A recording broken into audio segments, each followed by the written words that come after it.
അബ്ബാസെ സുഹൃത്തെ, എന്തൊരു എഴുത്താണിത്. ഓരോ വാക്കും ഹൃദയത്തിലേക്ക് ഇങ്ങനെ തുളച്ച് കയറുകയാണ്.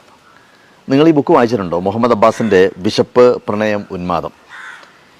ഇതിൽ ഈ മുഹമ്മദ് അബ്ബാസ് തമിഴ്നാട്ടിലാണ് ജനിച്ചത്, കന്യാകുമാരി ജില്ലയിൽ. തമിഴ് ഭാഷ മാത്രമേ അറിയുള്ളൂ, പഠിച്ചിട്ടുള്ളൂ. 8ാം ക്ലാസ് വരെ മാത്രമാണ് പഠിച്ചത്. പിന്നെ ഈ മനുഷ്യൻ ചെയ്യാത്ത ജോലിയില്ല. സ്റ്റീൽ പ്ലാന്റിലെ ഖലാസി, ഹോട്ടലിലെ ശുചീകരണ തൊഴിലാളി, പെയിൻറ്റ് പണിക്കാരൻ. ഇപ്പോൾ കോട്ടയ്ക്കലാണ് താമസിക്കുന്നത്.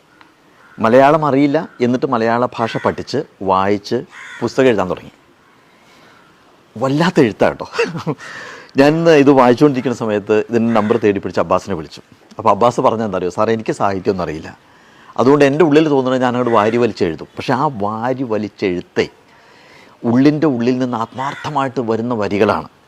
ഇതിനകത്ത് ഒരു ചാപ്റ്റർ ഉണ്ട്, ഉമ്മയും ഞാനും എന്നാ ചാപ്റ്ററിൻ്റെ പേര്. അതിനകത്ത് എഴുതിയിരിക്കുന്നത് എങ്ങനെയാണേ: ഒറ്റയടിക്കല്ല ഉമ്മ ഈ മറവിപ്പുറ്റിലേക്ക് നൂണ്ടുപോയത്.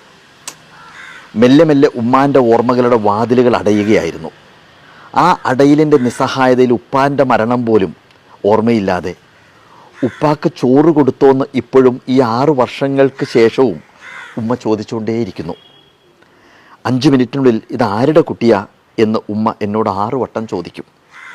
ഉമ്മാൻ്റെ 8ാമത്തെ സന്തതിയാണെന്ന് ഞാൻ മറുപടി പറയും. പിന്നെ ഉമ്മ ചോദിക്കും, അല്ല ഇജി കുടിയത്തെ കുട്ടിയാ? ഭൂമിയിൽ ഒരമ്മയ്ക്കും മകനും ഈ ദുരവസ്ഥ വരാതിരിക്കട്ടെ. ഓർമ്മയുടെ വാതിലുകൾ അടയുന്നതിന് മുമ്പായിരുന്നെങ്കിൽ. ഇങ്ങനെ പോവാണ് വായന. ഞാൻ ഇത് വായിച്ചപ്പോൾ തോന്നിയൊരു കാര്യം, നമ്മുടെ മാതാപിതാക്കൾക്കൊക്കെ പ്രായമാവും, സ്വാഭാവികമായിട്ടും അസുഖം വരും, അവരുടെ ഓർമ്മയുടെ വാതിലുകൾ അടയും, അവർക്ക് നമ്മളെപ്പോലും തിരിച്ചറിയാൻ സാധിക്കാത്തൊരവസ്ഥയിലേക്ക് ഒരു പക്ഷെ മാറും. അതുകൊണ്ട് ഇപ്പോൾ ഈ നിമിഷം, ഒരു നിമിഷം പോലും പാഴാക്കാതെ മാതാപിതാക്കളെ സ്നേഹിക്കുക, ആവോളം സ്നേഹിക്കുക.